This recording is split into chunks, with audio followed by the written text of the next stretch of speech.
Engkau yang layak disembah, Engkau yang layak ditinggikan, Engkau yang layak dimuliakan selamanya ya Tuhan. Haleluya, haleluya. Oh terima kasih, Engkau sungguh baik, sangat baik. Haleluya. Terima kasih Tuhan, Engkau jadikan kami bencana-Mu, Engkau jadikan kami untuk kemuliaan-Mu. Kami bersyukur, selamanya bersyukur atas kebaikan-Mu, bahkan kemurahan-Mu bagi kami ya Tuhan. Mari saudaraku, angkat kedua tanganmu tinggi-tinggi ke arah surga. Oh ya Tuhan, ini setiap tangan-tangan kami, di mana setiap tangan-tangan kami merindukan jamahan-Mu pada saat pagi hari ini. Setiap kami yang terangkat tangan kami merindukan lawatan Tuhan, merindukan pertolongan Tuhan dalam hidup kami. Sebab kami percaya Engkau sanggup menolong setiap kami pagi hari ini. Engkau Allah yang selalu ada bagi kami. Bahkan di tahun pintu-pintu yang akan terbuka kepada kami, tahun berkat-berkat ini ya Tuhan, kami boleh berdoa, kami boleh mengalami Tuhan. Setiap pintu-pintu berkat, pintu-pintu mukjizat, pintu-pintu kesembuhan, pintu-pintu kekayaan terbuka bagi kami di dalam nama Yesus. Bahkan terbuka pintu-pintu pengajaran untuk mengenal Engkau ya Allah dengan benar ya Tuhan. Terima kasih Bapa. Haleluya, haleluya. Yesus, kami sembah, kami sembah. Haleluya. Terima kasih Tuhan, terima kasih Bapa. Engkau yang berfirman pagi hari ini, Engkau yang berkata-kata pagi hari ini lewat hamba-Mu. Penuhi dan urapi hamba-Mu untuk menjadi perpanjangan lidah Allah, perpanjangan tangan Tuhan, perpanjangan mata dan telinga-Mu atas umat-umat-Mu di tempat ini, bahkan buat kota Dumai ya Tuhan, bahkan bagi bangsa kami, bangsa Indonesia. Urapi setiap kata dan kalimat yang keluar daripada hamba-Mu. Hamba-Mu ini hanya debu tanah sampah yang tidak ada berarti-arti di hadapan-Mu ya Tuhan. Namun karena kasih karunia-Mu Bapa, Engkau memanggil bahkan memilih kami untuk menjadi alat-Mu Tuhan. Terima kasih Bapa. Tuntun setiap kami pagi hari ini untuk kami boleh diajar dan didik sebagai seorang murid ya Tuhan, untuk terus belajar tentang kebenaran firman Allah, sehingga kami boleh kuat, kami mengenal Allah yang benar, dan kami tidak gampang diombang-ambingkan pengajaran dunia yang menuju kepada kebinasaan bahkan kesesatan ini ya Tuhan. Terima kasih Bapa. Berfirman Engkau ya Tuhan, ajar dan didik kami sebagai seorang murid untuk dengar-dengaran firman Allah. Telinga seorang murid, hati seorang murid, Kau berikan pagi hari ini kepada kami. Terima kasih Bapa, terima kasih. Berfirmanlah Engkau Tuhan, kami siap mendengar firman-Mu pagi hari ini. Di dalam nama Tuhan Yesus Kristus, kami telah mengucap syukur dan berdoa. Bersama dengan saya katakan, amin. Silakan duduk dalam hadirat Tuhan Bapak Ibu. Baik, shalom saudaraku yang dikasihi oleh Tuhan. Apa kabar setelah ulang tahun? Apa kabar setelah ulang tahun? Tetap luar biasa? Iya, puji Tuhan, kita sudah kemarin merayakan 1 tahun genap pelayanan kita. Ini masih muda, saudara. Ya, jadi kalau ada anak-anak yang berumur 1 tahun, berarti dia mulai merangkak, berjalan. Yang ngomongnya pun masih belepotan, makannya pun harus bubur. Ya, itu anak-anak yang masih kecil ya, umur 1 tahun. Tapi memang umur kita ini memang baru 1 tahun, masih baby. Tetapi umat-umat di tempat ini secara rohani ya sudah memasuki usia dewasa. Amin. Artinya orang yang dewasa, saudaraku, adalah orang-orang yang menyukai makanan-makanan keras. Gak ada amin? Artinya orang yang sudah dewasa tidak suka yang namanya diberikan makanan yang lunak. Saya kalau diberikan makanan yang lunak dalam pengertian mungkin bubur, itu 1 jam saja tenaganya. Ya. Tetapi ketika saya memakan makanan yang keras, katakanlah nasi dan sarapan pagi yang sehat, saya bisa kuat sampai jam 11:30, kemudian untuk recharge lagi, ya, makan makanan lagi supaya bisa kuat. Amin saudara. Umur kita masih baby, tapi kita semuanya saudaraku sudah hidup kerohaniannya, sudah ada di dalam posisi menuju kepada kedewasaan rohani. Setuju katakan amin. Nah saudara kasih Tuhan, tetaplah bersuka cita apapun keadaan. Tetaplah bersuka cita apapun yang saudara alami. Baik itu suka, gampang memang bersuka cita ketika kita berbahagia, ketika kita banyak uang, ketika kita banyak harta, semuanya baik-baik saja. Itu saudaraku gampang kita bersyukur dan bersuka cita. Tetapi dikala kita ya memiliki persoalan, pergumulan, masalah dalam hidup, tidak gampang untuk bersuka cita. Tapi ini adalah pesan Paulus kepada jemaat di Filipi, ayat yang sangat singkat saudaraku. Tetaplah bersuka cita di dalam Tuhan. Sekali lagi kukatakan, tetaplah bersuka cita. Katakan kiri kananmu, bersuka cita lah.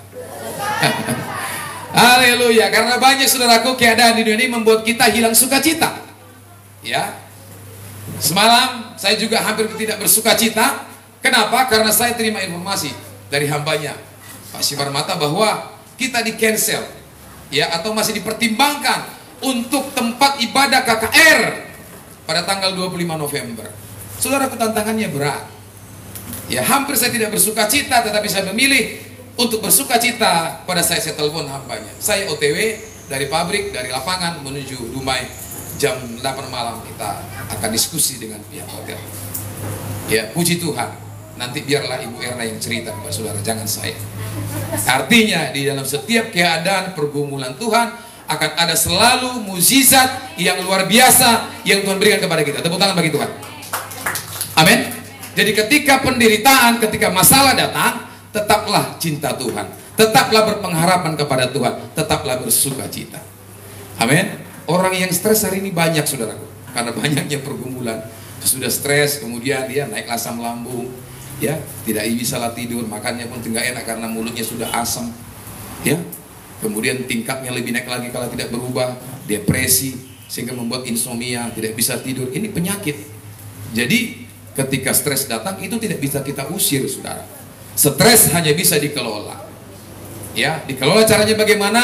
Kita menyembah Tuhan, banyak bersyukur, apapun keadaan kita banyak bersyukur. Kita semua ini memiliki masalah, pergumulan. Percayalah, saya mungkin sedikit banyaknya punya. Bapak Ibu juga pasti punya masalah, ya. Dan mungkin masalah Bapak Ibu tidak bisa saya selesaikan, mungkin saya bisa membantu, ya. Nah, jadi saudaraku yang dikasih Tuhan, ya, tetaplah bersuka cita, tetaplah mengandalkan Tuhan dalam hidup kita. Amin. Nah, saudaraku, pagi hari ini kita belajar dari surat Paulus kepada Timotius, ya, pasal 6, pasal 4 ayat 6 sampai 16. Dengan tema pagi hari ini kita baca di sini adalah disiplin rohani murid Kristus. Amin. Kata disiplin, saudaraku, bukanlah kata yang asing bagi kita. Ya, ketika kita semuanya di sini pernah sekolah. Dan sampai ini mungkin ada yang sekolah, ya. Nah, di sekolah kan kita selalu temui kata disiplin. Kenapa? Karena guru-guru kita selalu mengajarkan ini kepada kita supaya disiplin dalam segala hal. Mulai kita datang ke sekolah, mulai kita berpakaian, rambut kita pun harus disiplin, tidak boleh panjang. Dulu di zaman saya harus dipotong kalau panjang, sepatu pun harus hitam, ada les warna putihnya, itu dipulangkan. Karena ada aturan kedisiplinan di dalam sebuah organisasi sekolah. Dan itu berlanjut mungkin sampai sekarang. Nah, kemudian di tingkat mahasiswa sedikit berbeda. Tetapi tetap juga yang namanya disiplin itu tetap dilakukan dimanapun kita berada. Ya, disiplin adalah sebuah sifat untuk mentaati, meniru, ya, mengikuti aturan-aturan yang dibuat untuk kita. Ya, dibuat untuk sebuah negara, dibuat untuk sebuah organisasi, dibuat untuk sebuah perusahaan, ada namanya disiplin. Pekerja juga harus memiliki disiplin. Kalau sekarang, kalau kami dulu hanya manual, naik lagi tahunnya mungkin mulailah yang namanya fingerprint. Sekarang ada lagi yang namanya face scanner. Ya, kalau fingerprint masih bisa tomeng tangan, ya dikasih mungkin seperti lainnya. Tapi kalau sekarang enggak, pakai face scanner, wajah kita yang di scan untuk mengetahui bahwa kita masuk enggak tepat waktu. Ketika di download nanti datanya, kita tidak sesuai jamnya, waktu datang dan pulang, ya itu mungkin ada sanksi dari sebuah perusahaan. Itu namanya disiplin. Saudaraku, kita kembali kepada bangsa-bangsa. Bangsa-bangsa yang terkenal dulu seperti bangsa Jepang, Ya, Jepang ini saudaraku sampai digelari ya rajanya Asia. Ya, Asia Raya. Bahkan semua negara-negara di Asia itu pernah dijajah oleh Jepang. Saudara perhatikan, orang-orang Jepang, kekaisaran Jepang itu mendidik, mengajar ya bangsa-bangsanya, anak-anak didiknya di sekolah itu penuh disiplin. Bahkan ketika salah, mati itu taruhannya. Saudara pernah nonton film samurai ninja? Ketika dia berbuat salah, apa yang terjadi? Bunuh diri. Ya, nggak disuruh pasti akan bunuh diri. Nah, perhatikan Jepang. Ya, kalau tidak dibom oleh Amerika, setelah sejarah terjadinya bom Pearl Harbor, ya sebelum tahun 45, ya kita tidak akan bisa merdeka. Jepang tidak akan pulang dari negara-negara jajahannya. Ya, mereka dikenal dengan sebuah bangsa yang besar. Nah, saudara kasih Tuhan sedang bergolak sekarang juga adalah bangsa Israel. Israel ini sebuah negara yang kecil, tidak melebihi Pulau Jawa, saudara.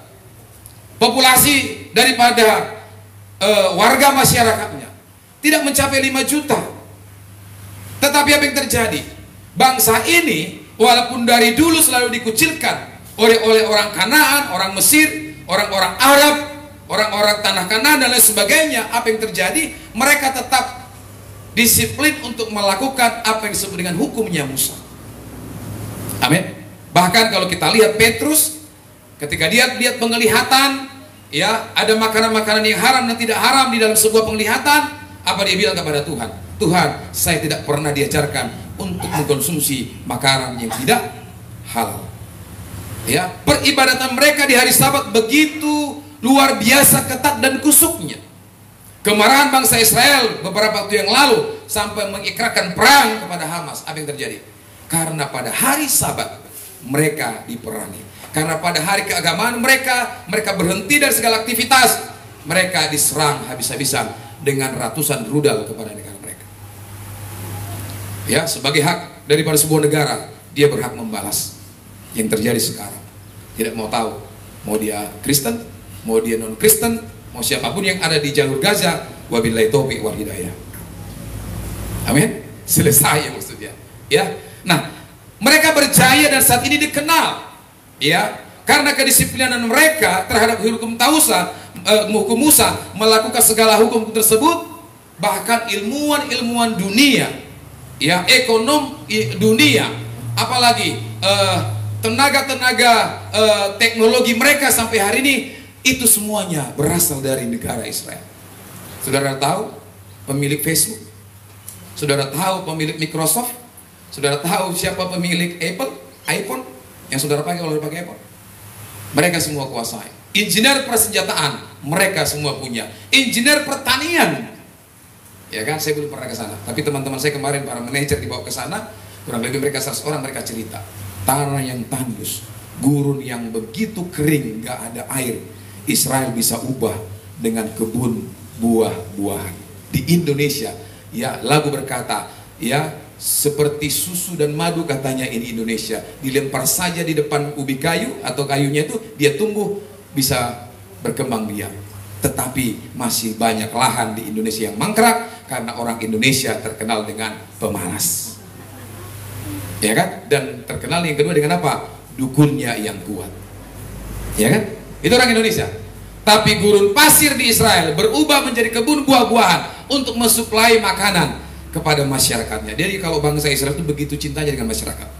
Yang namanya netizen mereka itu, ya, yang namanya masyarakatnya, ya, itu begitu dipelihara negara dan dinaungi, dipelihara semuanya, kesehatannya, makanannya. Ya. Nah, saudara, terkenal dengan perkebunan pertanian mereka yang luar biasa. Sekarang lagi dikembangkan. Dari biji palm itu, sawit itu, ya tidak lagi 4 tahun, sekarang lagi dikembangkan 2 tahun sudah berbuah. Dengan satu tandang itu mungkin bisa 40-50 kilo. Mereka sedang kembangkan teknik sawit di negara mereka. Dan mudah-mudahan berhasil supaya nanti yang punya kebun sawit kaya-kaya. Termasuk ada di sini punya kebun sawit. Beli kebun sawit sekarang kalau ada uangnya. Karena itu sangat investasi yang baik, ya. Nah, saudari kasih Tuhan, itu tadi yang namanya dengan disiplin. Nah, kita berbicara dalam si disiplin kerohanian. Amin, katakan disiplin rohani. Nah, kita baca firman Tuhan dalam 1 Timotius pasal yang keempat, ayat yang ke-6 sampai ayat 16. Saya baca ayat yang ke-6, saudara yang diberkati Tuhan, bacanya nanti di ayat 7, kita closing di ayat yang ke-16. Yang sudah ketemu katakan ahem. Oke. Ayat 6, dengan selalu mengingatkan hal-hal itu kepada saudara-saudara kita, engkau akan menjadi seorang pelayan Kristus Yesus yang baik, terdidik dalam soal-soal pokok iman kita dan dalam ajaran sehat yang telah kau ikuti selama ini. 7 silakan. Tapi jauh. Berarti belum dapat semua. Ya. Sekali lagi, yang sudah dapat katakan ahem. Ya. Ayat 7, 1, 2, 3 ya. Tetapi jauhlah kayu dan nenek tua, latihlah dirimu beribadah. Ayat 8, latihan badani terbatas gunanya, tetapi ibadah itu berguna dalam segala hal, karena mengandung janji, baik untuk hidup ini maupun untuk hidup yang akan datang. Perkataan ini benar dan patut diterima sepenuhnya. Ayat 10, itulah sebabnya kita berjerih payah dan berjuang, karena kita menaruh pengharapan kita kepada Allah yang hidup, juru selamat semua manusia, terutama mereka yang percaya. Beritakanlah dan ajarkanlah semuanya itu. Janganlah seorang pun menganggap engkau rendah karena engkau muda. Jadilah teladan bagi orang-orang percaya dalam perkataanmu, dalam tingkah lakumu, dalam kasihmu, dalam kesetiaanmu, dan dalam kesucianmu. Sementara itu sampai aku datang, bertekunlah dalam membaca kitab-kitab suci, dalam membangun dan dalam mengajar. Jangan lalai dalam mempergunakan karunia yang ada padamu, yang telah diberikan kepadamu oleh nubuat dan dengan penumpangan tangan sidang penatua. Perhatikanlah semuanya itu, hiduplah di dalamnya, supaya kemajuan mengatakan pada semua orang. Ayat terakhir bersama-sama, awasilah dirimu, Dan awasilah jalanmu. bertekunlah dalam semuanya itu, karena dengan berbuat demikian engkau akan menyelamatkan dirimu dan semua orang yang mendengar engkau. Yang setuju katakan amin. Nah, saudara yang dikasih Tuhan, surat ini kembali datang kepada Timoti. Ya, bukan Timoti Tagalog ya. Kepada Timotius pada waktu itu. Saya tidak usah sampaikan lagi, saudara tahu Timotius masih muda. Bahkan disebut oleh Paulus adalah anak rohaninya, saudara. Ya. Nah, di sini dikatakan bahwa Timotius ini masih muda, dan ini begitu pesannya begitu kuat kepada dari Paulus kepada Timotius untuk terus hidup di dalam segala apa yang diajarkan oleh para penatua, para rasul, para orang Kristen pada waktu itu kepada dia. Ya. Karena dia masih muda, ya tentunya namanya orang muda ya kan. Orang muda ini perlu banyak didikan, perlu banyak nasihat, perlu banyak arahan supaya apa? Supaya dia tertib, supaya dia disiplin. Sekarang yang menjadi beban para orang tua zaman sekarang, zaman milenial, zaman teknologi canggih ini, saudaraku, anak-anak ini sudah sangat sulit untuk didisiplinkan. Beberapa waktu yang lalu saya lihat video bahwa ada seorang anak murid sekolah yang menantang gurunya untuk apa? Berduel. Ya, ada seorang anak juga yang memukuli ibunya karena tidak diberikan handphone kepada dia. Ya, ada banyak zaman sekarang ini seorang anak-anak tidak mau hidupnya disiplin lagi dalam hal apa? Dalam hal waktu. Ya, dalam hal menghormati yang lebih tua dari dia. Dalam hal apa lagi? Dalam hal pembelajaran di sekolah-sekolah mereka tidak lagi mau disiplin. Tapi kalau ditanya, apa cita-citamu? Mau jadi presiden. Ya, kalau ditanya cita-cita mau jadi apa? Mau jadi menteri. Gak ada jalannya, saudara. Bahkan sekarang juga banyak pekerja. Kalau ditanya, bapak nanti kalau bekerja, kalau jadi karyawan mau jadi apa kalau sudah punya uang? Ya, mau beli mobil. Tapi ketika bekerja, dia tidak sesuai waktunya. Padahal perusahaan sedang mengatakan, no work, no payment. Ya, keras sekarang hidupnya. Ya, bagaimana kita bisa kaya kalau kita malas bekerja? Bagaimana kita mau menjadi seorang menteri, seorang presiden, atau guru, atau dokter kalau kita malas belajar? Nah, ini anak-anak kami yang masih muda. Banyak nih, dari Bram, ada Petra, ada Stefani, ada si Grace, ada Yohana, Jessica, ada Silvani, ada Kyle, dan juga Naomi. Ini didengarkan ini. Ya, kalau mau hidup diberkati Tuhan, kalau mau hidup sukses, disiplinlah sebagai seorang anak di dalam pelajaran, dalam rumah tangga. Amin. Ini Timotius ini masih muda. Ya. Nah, itulah tugas orang tua untuk menasihati anak-anak dan jadi contoh bagi untuk anak-anak kita dimanapun kita berada. Amin.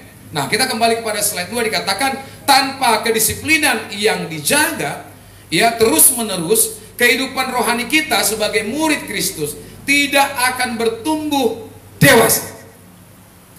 Ya. Makanya perhatikan di gereja-gereja masih banyak yang sudah berumur-umur tua tapi perangannya ke anak-anak. Di sebuah gereja pernah saya tahu pada waktu Natal, ibu itu memang selalu duduk di depan. Tetapi ketika ada seorang ibu pada saat acara Natal, ia mengambil alih tempat duduknya, itu kelahi di gereja. Ini tempat dudukku dari dulu sampai sekarang. Itu kelahi, memalukan, kayak anak-anak.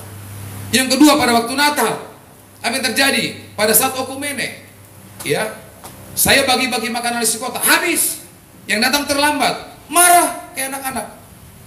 Kalau nggak cukup nasi kotaknya, nggak buat usaha Natal, Amang katanya. Ini kalau masih gak dulu, parang itu. Tapi untuk saya menjadi hamba sekarang, saya bilang, iya Amang, memang Amang sudah datang terlambat. Kita siapkan memang 3.000 nasi kotak, sudah habis. Nah, ini anak-anak yang di dalam rohani, sekalipun sudah berumur, saudara. Ya, saya yakin. Kenapa bisa seperti itu? Karena tidak pernah disiplin dalam hal kerohaniannya secara kontinu, secara keberlangsungan. Jadi dari dari Senin sampai Kamis, ya kalau dia lagi mood ya enak, kalau nggak mood ya keriput. Ya seperti itu. Nah, kita jangan seperti itu, Bapak. Kalau sudah diberkati Tuhan, datang ke gereja, shalom ibu, gitu kan, aja uangnya. Tapi kalau sudah tidak ada berkatnya, kita berpapasan di jalan. Nah, ini orang-orang yang masih anak-anak kerohaniannya, yang tidak hidupnya disiplin secara terus-menerus. Nah, tidak akan bisa membuat kita bertumbuh secara dewasa. Amin. Nah, orang-orang yang dewasa, dia ngerti aturan. Ya, di dalam rohani juga seperti itu. Dia ngerti aturan. Dia tahu dia harus seperti apa. Dia tahu dia harus ngapain, saudara. Dia tahu. Ini orang yang dewasa. Tapi kalau apa yang disebut anak-anak dalam hal kerohanian, dia anak-anak ini, saudaraku, terkadang seperti paku. Tahu filosofi paku? Tahu Amang filosofi paku? Nah, paku itu kalau nggak ditokok pakai penokok, dia nggak bisa masuk. Anak-anak begitu. Kalau ada orang yang dewasa katanya rohani, ya, kalau harus dibilangin baru jalan, ini masih anak-anak. Harus diginikan dulu, baru masuk ke paku. Jangan. Kalau orang yang dewasa dalam rohani nggak dibilangin, masuk sendiri. Dia udah tahu. Oh begini tugas saya besok apa. Amin. Contoh, Aser. Nah, ini agak keren gereja kita, Aser. Dulu Opung Pirang yang di Lubuk Gaung pernah nanya saya, Mang, ada arti di Aser? Aser, lama don katanya. Ya agak keren memang. Kalau bahasa yang di gereja yang lain, penerima tamu. Itu Aser. Nah, kalau saya katakan Aser tempat penerima tamu, udah tahu kan job desk-nya. Berarti apa? Menerima jemaat dan tamu, aktivis atau yang lain, dan dihantarkan ke kursi. Nah, kalau di gereja pelayan saya yang lama, kalau ada Aser pelangap pelongo, itu saya katuk dari belakang. Saya gini kan papanya, lututnya. Entah. Kalau saya koordinator ibadahnya. Ya, kadang yang namanya betul begitu juga, karena asik ketemu hanya sekali seminggu, ceritanya kebablasan, datang jemaat tidak lagi diperhatikan. Jadi kalau saya Aser dulu, warga sudah di tangan Bapak Ibu. Datang satu orang, shalom Ibu, nanti estafet diantar. Nah, di gereja cabang kita di tempat Pak Pangeran begitu.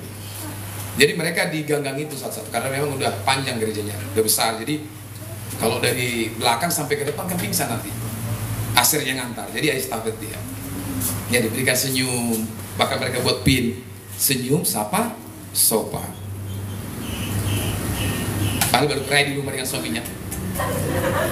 Nah, itu hamba, ya kan? Padahal baru datang apa namanya itu leasing, baru kelahi sama leasing, tetap harus shalom. Ya memang itu profesionalitas dalam pelayanan.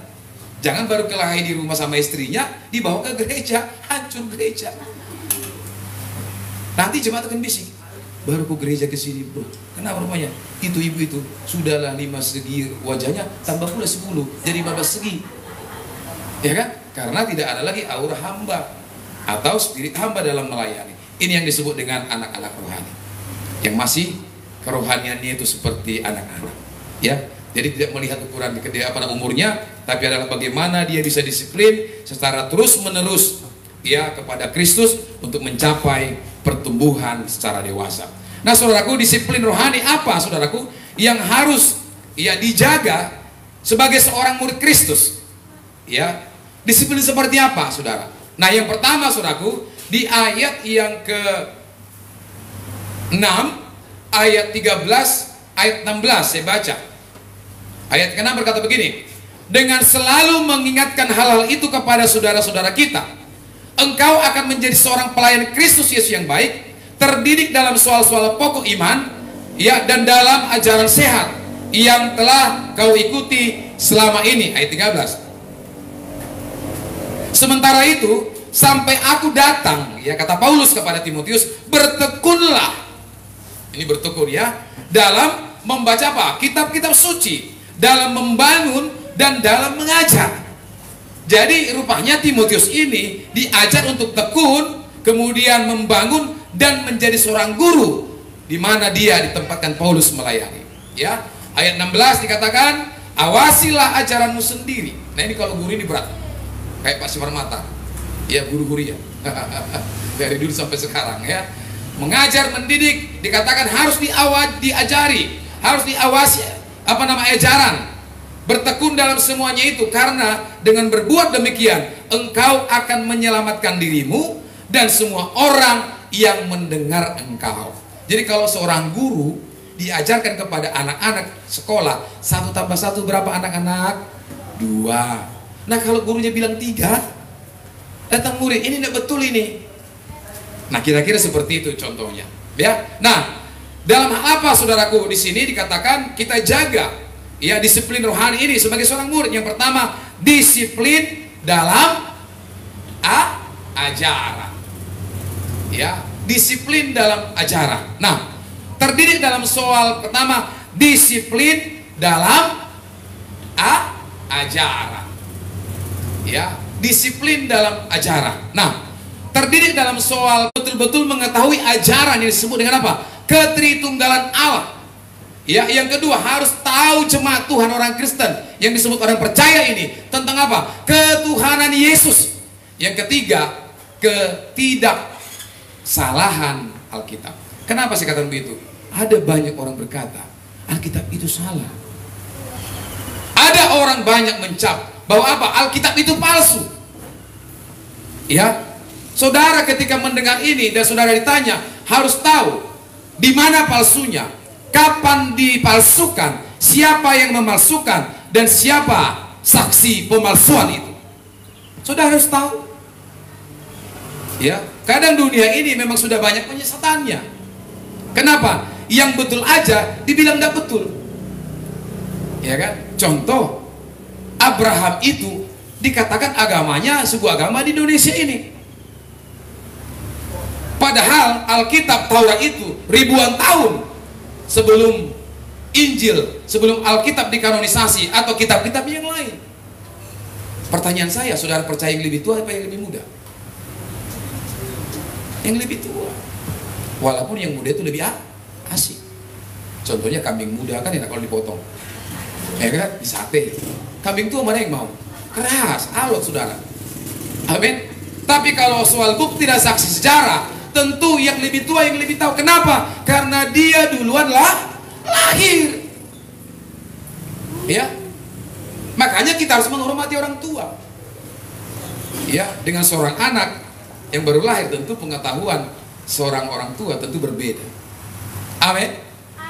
Nah, jadi harus kita bisa menjelaskan itu. Nah, ketritunggalan Allah, saudaraku, ini adalah salah satu pokok-pokok dasar iman Kristen. Saudara harus paham, kita tidak pernah menyembah 3 Allah. Kekristenan tidak mengajarkan menyembah 3 Tuhan. Paham? Ini harus mantap ini jemaat Tuhan di GB House of Blessing ini. Amin. Tidak. Jadi kalau misalnya kalian diskusi dimanapun berada dengan teman-teman, nggak pernah kita menyembah 3 Allah. Tapi kita menyembah Allah yang satu di dalam 3 pribadi yang berbeda. yang berbeda, tetap satu. Allah itu bagi kita dalam bahasa Ibrani-nya kita menyebut Allah yang Echad, Allah yang satu, Allah yang Esa. Esa tidak berbicara tentang jumlah, Esa berbicara satu kesatuan. Haleluya. Ya, jadi harus mantap ini, karena di sini sudah pada guru. Ya, Ibu Lisma guru dengan gelarnya, Pak Guru Ria juga guru, Ibu Erna juga guru, di belakang juga guru. Ada 4 guru. Nah, kalau murid-muridnya nggak bisa, nah ini gurunya yang harus ya. Jadi sama-sama kita, saudaraku, belajar sama-sama saling membenahi satu yang lain. Ya, jangan lagi ditanya, oh iya ya, kenapa pula kok jadi 3 anak kami, 3-nya tahe? Gimana? Bingung. Ya, dari gereja-gereja lain banyak sedengar kalau di kedai kopi ngomong begitu, kita cerita, kadang aku ketok kepala. Ya kan? Ini sudah 60 tahun, 50 tahun masih bertanya Tritunggal. Terus ngapain kau di gereja pas saat lepas CD? Ngapain kau di gereja saat ibadah? Apa yang kau dengar? Amin. Kita punya Alkitab yang sama.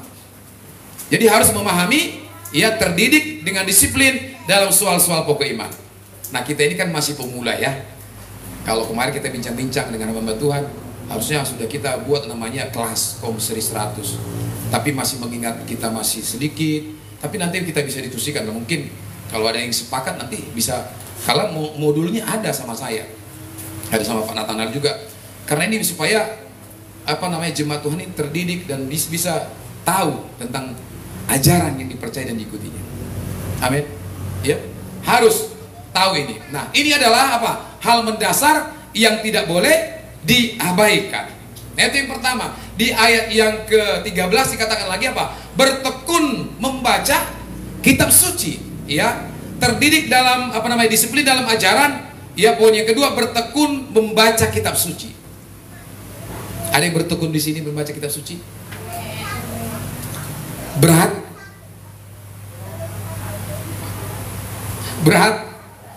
Halo? Berat membaca? Iya. Nah, memang dalam hal ketekunan, ya, berbicara ketekunan bukanlah soal yang gampang. Kenapa saudara-saudara kita suku Jawa ini lebih dipakai dalam hal pekerja yang memakai tenaga? Karena mereka tekun. Saya sudah lihat, saudaraku, mereka bagaimana bekerja, walaupun itu berat, walaupun itu sekarang cuaca kadang sampai 37, 39 derajat Celcius di lapangan, jauh berjalan kaki. Saya lihat mereka tidak pernah bersungguh-sungguh. Dia jalan tuh sambil bawa gair galon, jauh, sambil bawa peralatan. Mereka tekun. Saya tanya, Mas, kok nggak pernah senyum? Karena ketekunannya.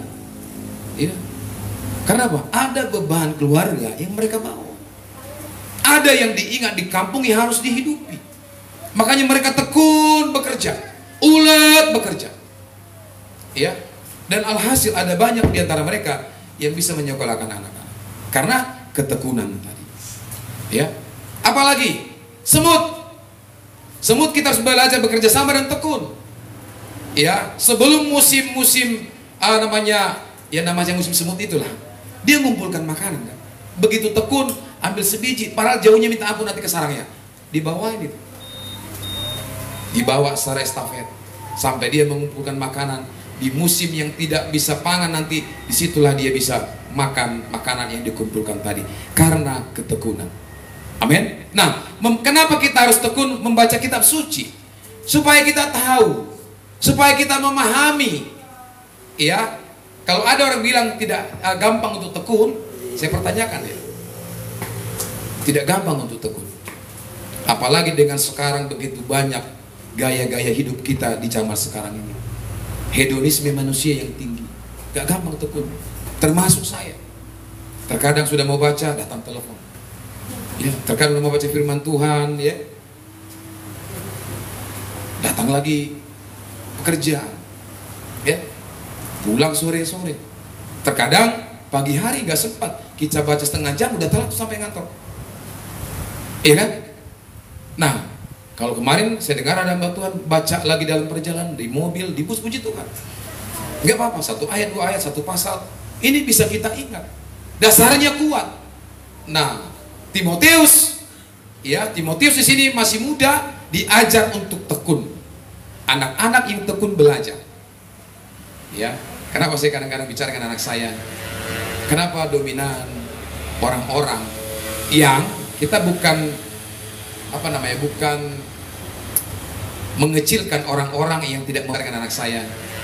Kenapa dominan orang-orang yang kita bukan bukan mengecilkan orang-orang yang tidak teknik sipil, ya, seorang quality control, dia cuti diganti sama orang yang dari sospol, mau muntah itu orang sospol. Ya, karena ngitung,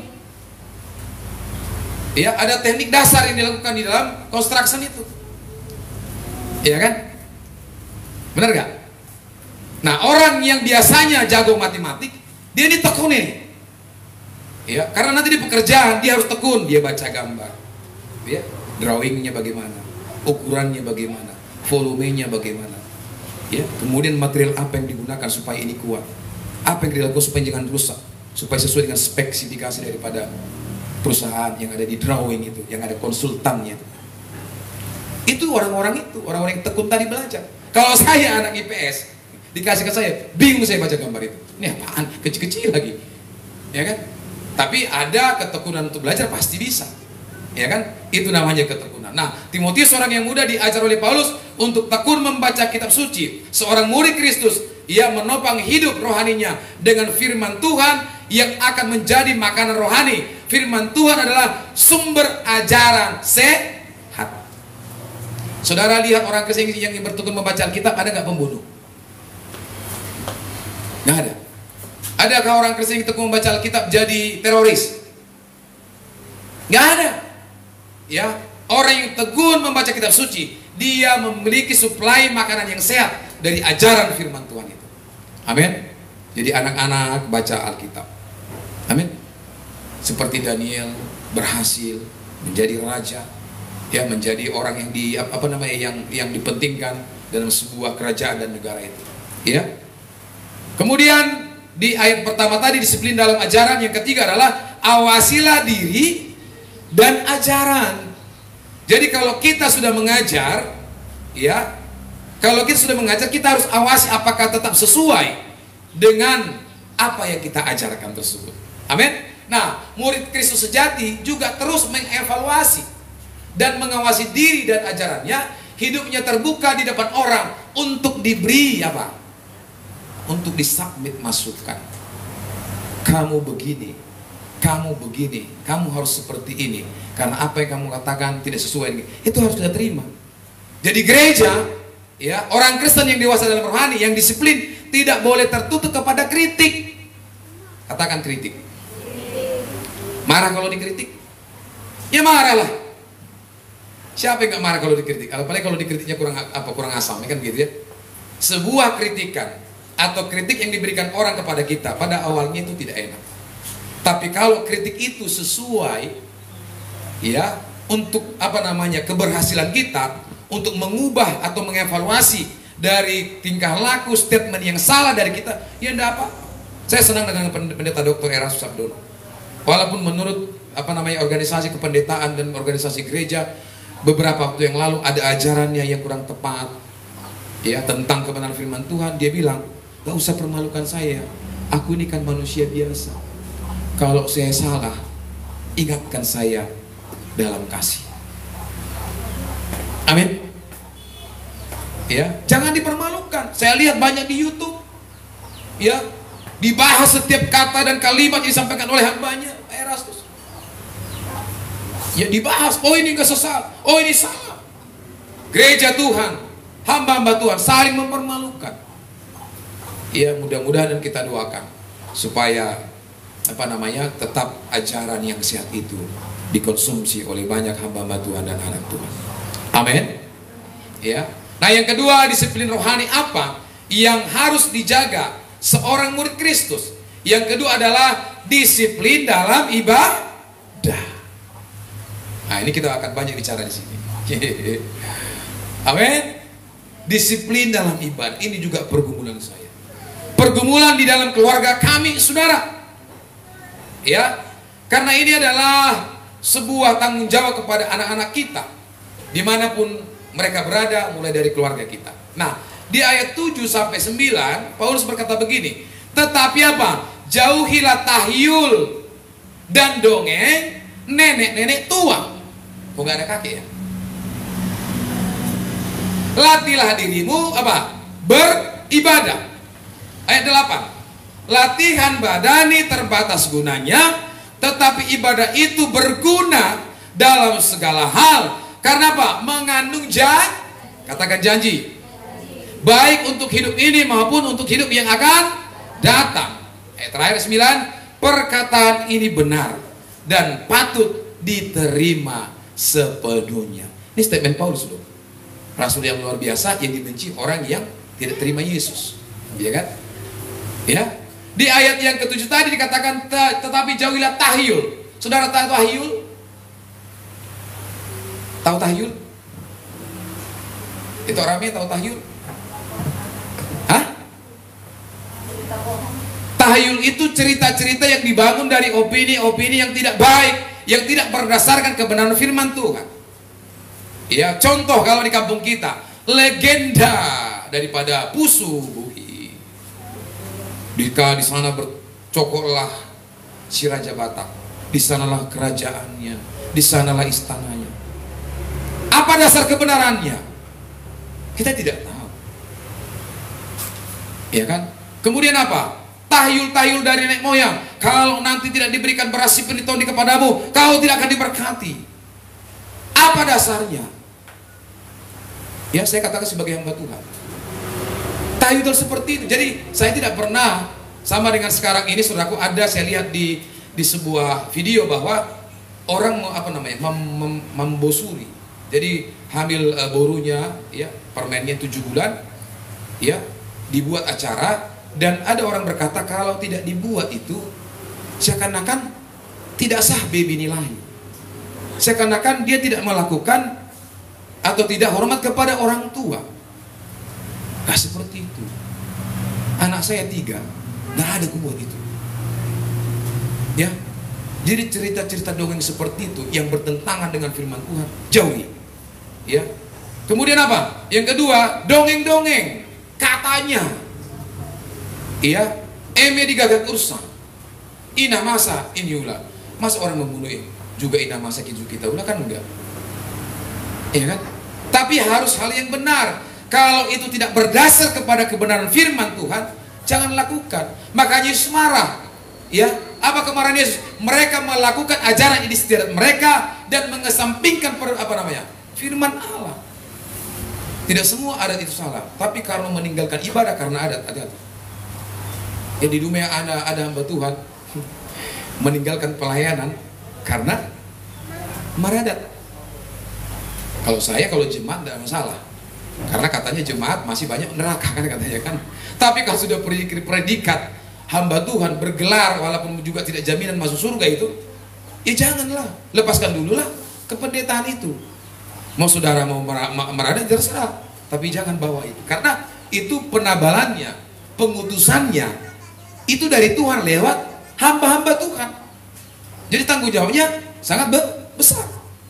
Amin. Jadi dongeng-dongeng ya yang tidak berdasar kepada kebenaran firman Tuhan, jangan.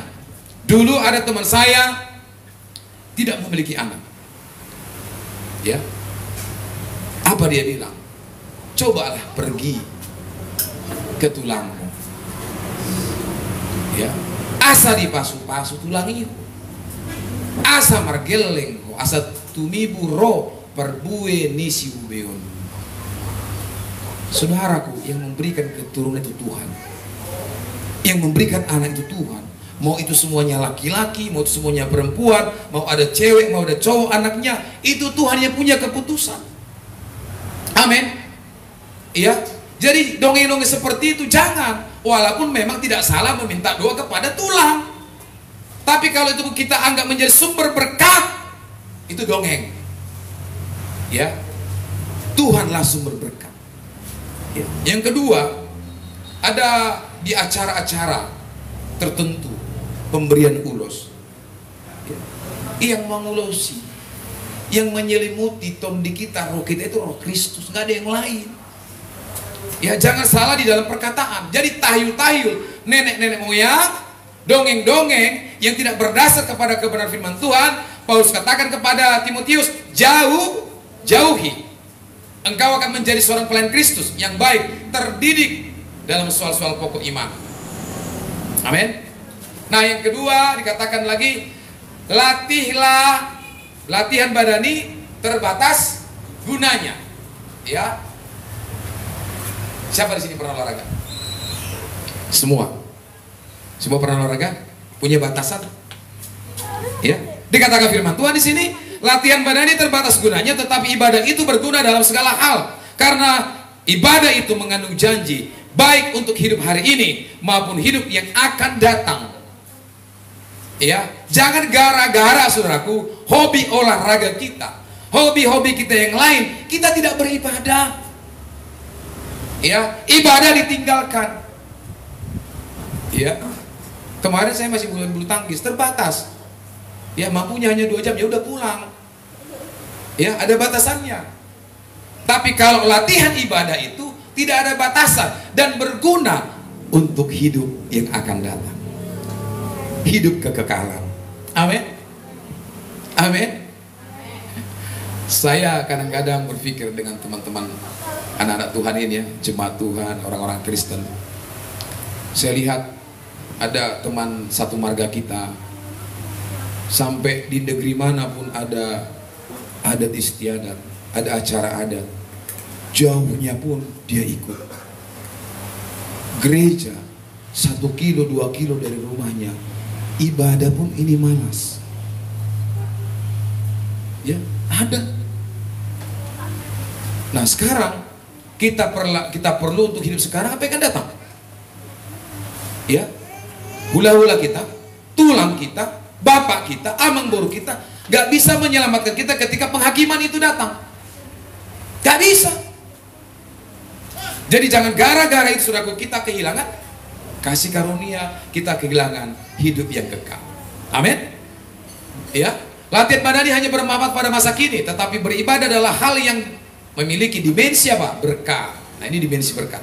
Ada wilayah berkat di sana dan manfaat bukan untuk masa kini saja, melainkan hingga kekekalan. Amin. Nah, latihan badani terbatas gunanya, tetapi ibadah itu berguna dalam segala hal karena mengandung janji. Amin. Janji Tuhan ada di tempat ini, ada dalam ibadah-ibadah kita, ada dalam firman Tuhan yang terus diberikan kepada kita. Jadi saudaraku jemaat Tuhan, kita harus setiap hari dicekokin oleh firman Tuhan supaya kita terus bertumbuh di dalam kebenaran firman Tuhan. Amin saudaraku. Nah yang ketiga saudaraku, ya, disiplin rohani apa saja yang harus dijaga seorang murid Kristus. Ya, yang ketiga disebut disiplin dalam kesaksian. Nah sebelum masuk ke sini, tadi saya dengar Ibu El bilang jangan ada yang memakai handphone. Saya ingat lagi dengan bapak tuanya ketua BPD, karena si Hotang juga kan. Emang si Hotang sekarang lagi berkati Tuhan ya kan? Kata ketua BPD kemarin, dia kalau ibadah bukan hanya mode senyap, tapi mode pesawat. Artinya apa? Bukan di pesawat, tapi handphonenya pakai mode pesawat supaya apa? Tidak ada lagi koneksi yang bisa mengganggu ibadahnya, pelayanannya kepada Tuhan. Amin. Mulai minggu besok bisa nggak kita pakai mode pesawat, semua handphone?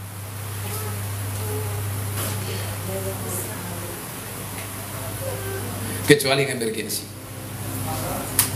Ya, berani nggak kira-kira? Hanya 3 jam paling lama. Ini udah jam 12, sudah 2 jam kita mulai lakukan ibadah. Berani? Anak-anak kami juga ya, jangan di gereja main medsos, main game. Hanya 2 jam bersama Tuhan. Setelah ini silakan. Amin. Amin. Ya, kecuali untuk pelayanan, karena ada juga bantuan cari data saat khotbah. Betul nggak dengan apa yang disampaikan? Dia bumbu daripada khotbahnya tadi supaya tidak jadi hoax gitu kan. Ada juga seperti itu, tapi tidak selamanya seperti itu. Amin. Amin. Ya. Nah, supaya ibadah kita itu fokus kepada Tuhan. Nah, yang ketiga, disiplin apa yang kita lakukan sebagai murid Kristus? Yang ketiga adalah disiplin dalam kesaksian. Ayat 11 dan ayat 12.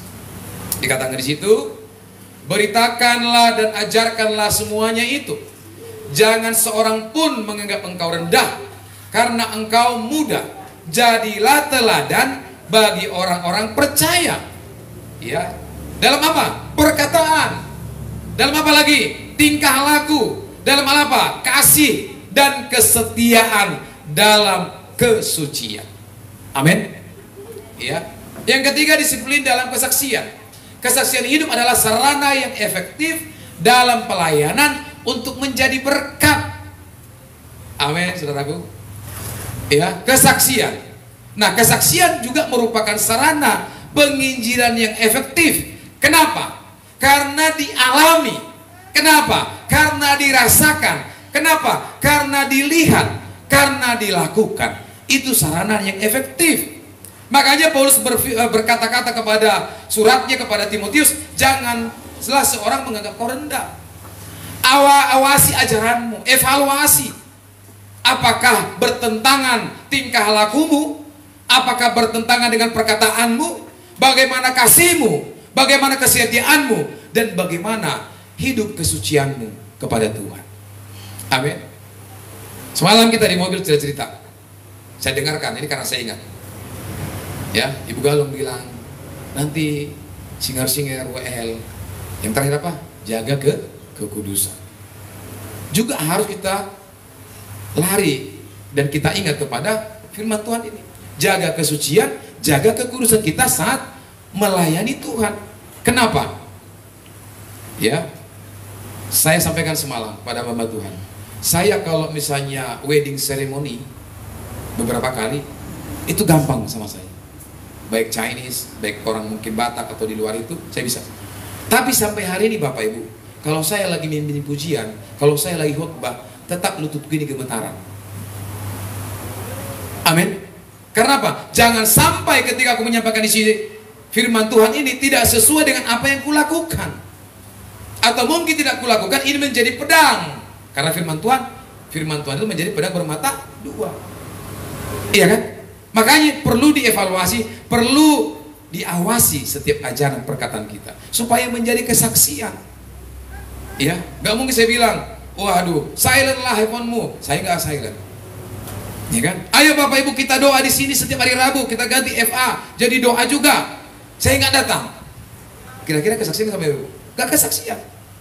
Ayo Bapak Ibu kita sama-sama malam itu kita KKR. Saya tidur-tidur di rumah. Kesaksian kira-kira nggak? Masuk nggak ke sini? Nggak masuk.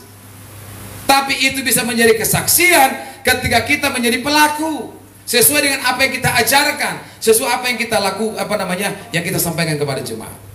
Amin. Ya, saya mau dengarkan, Tuhan mau dengarkan kesaksian anak-anak Tuhan di pos P ini. Semalam itu saya juga agak senyum-senyum karena itu merupakan kesaksian. Kita minta yang kecil, Tuhan kasih yang besar. Nah, ketika dikasih yang besar ini manusiawi. Saya grogi.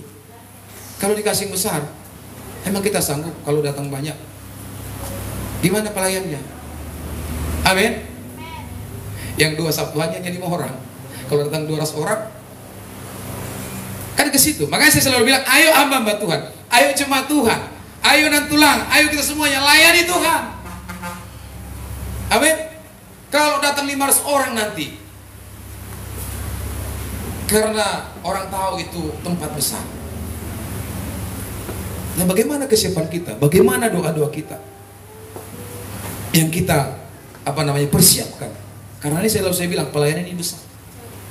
Saya bilang hari kemarin, hari Rabu, dalam ketidaknyamanan perut, sebenarnya saya rindu kalau di FA itu, ya kita banyak datang, kita sama-sama terobos. Kita sama-sama hancurkan penguasa-penguasa kegelapan itu. Karena lebih baik 10 daripada 9. Lebih baik 2 daripada 1. Itu bicara tim. Amin. Nah, nggak ada kendaraan. Saya pakai mobil kantor. Aku jemput. Tapi kalau masih sudah dijemput, ada lagi alasan, ya kan? Apa lagi? Suka-suka mula Tuhan.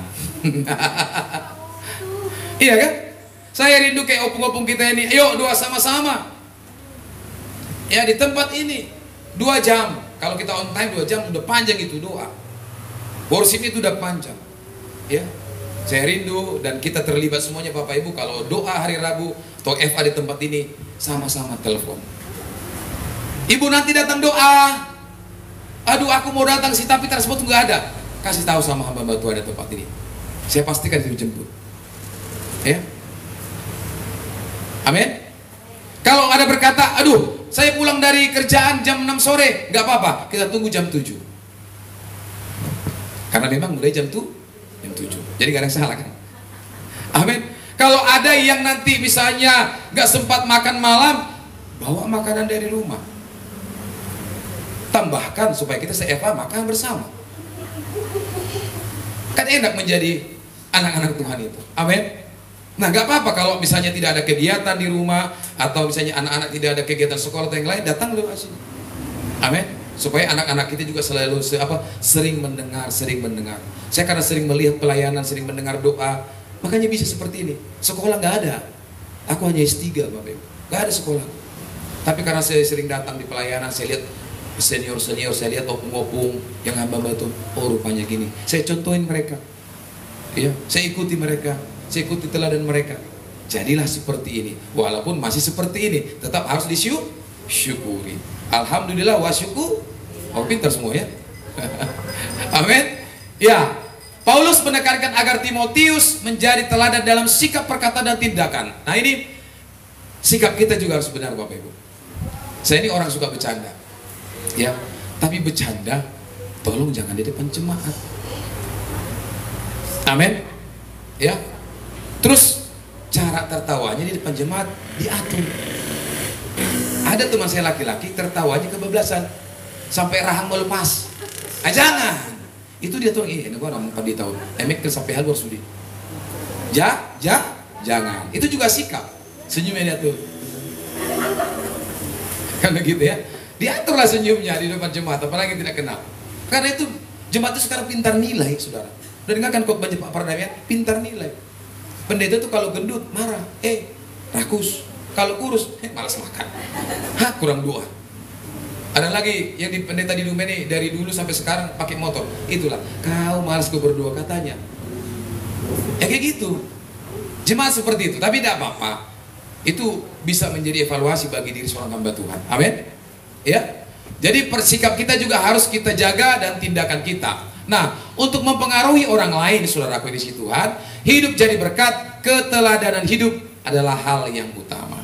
Terutama kita bersama termasuk saya, sama-sama kita bertobat berjemaah. Masalah waktu.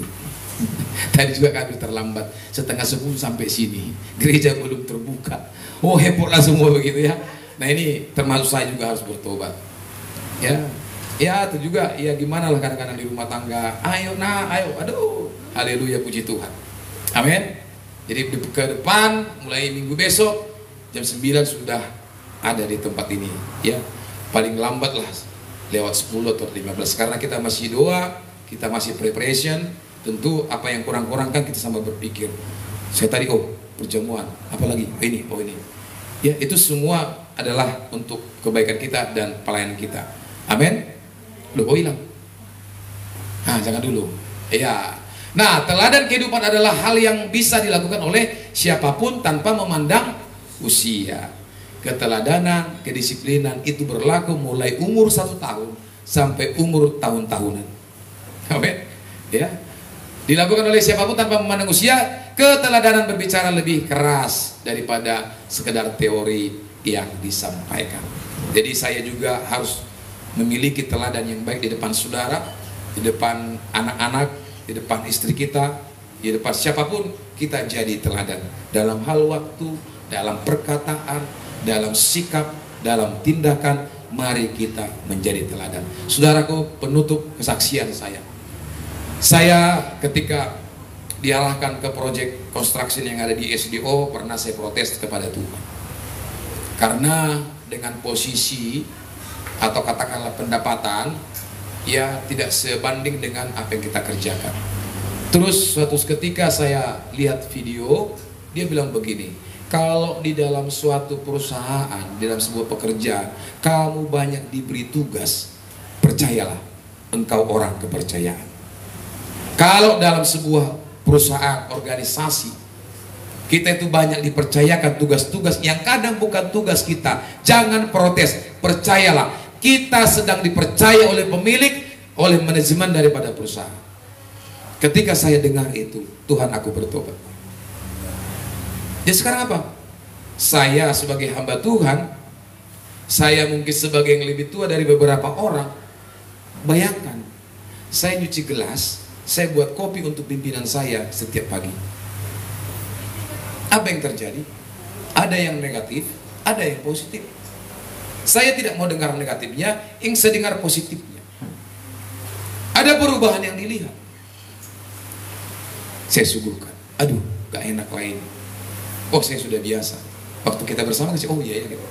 Nah, ada nilai plus yang dilihat, walaupun tidak mengesampingkan pekerjaan-pekerjaan yang lain.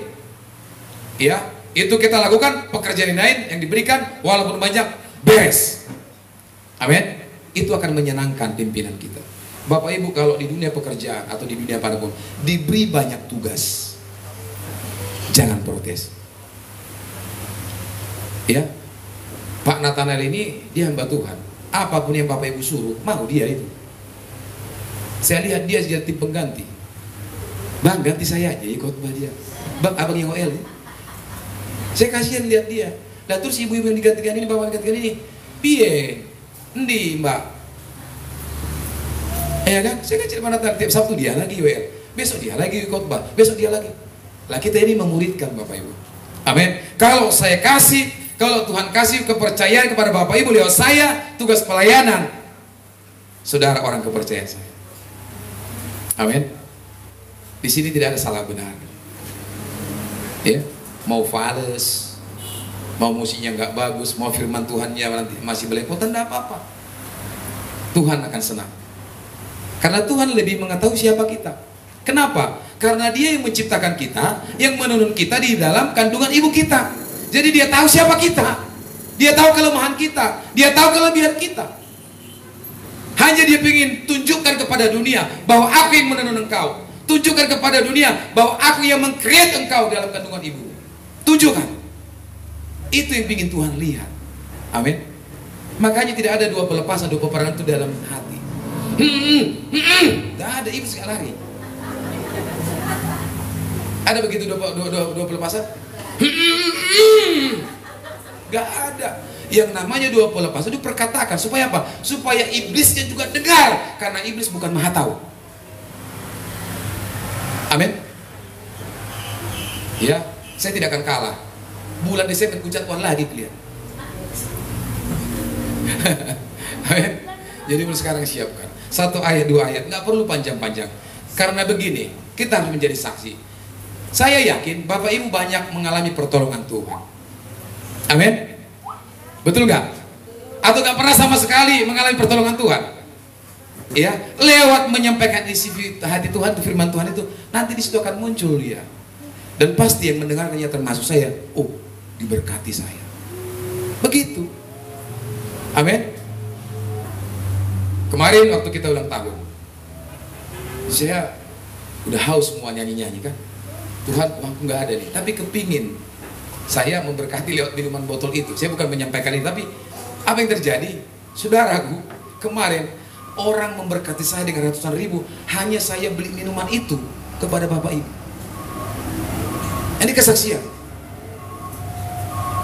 Amin. Yang diberikan pas itu 100 ribu. Yang datang saudara tahu 750 ribu. Ini kesaksian. Amin.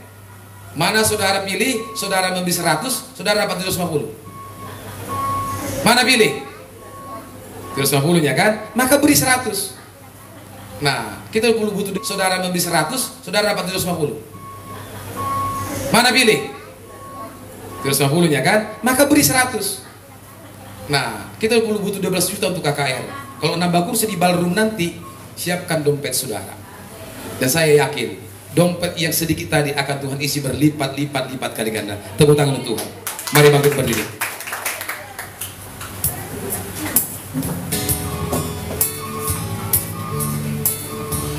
Haleluya.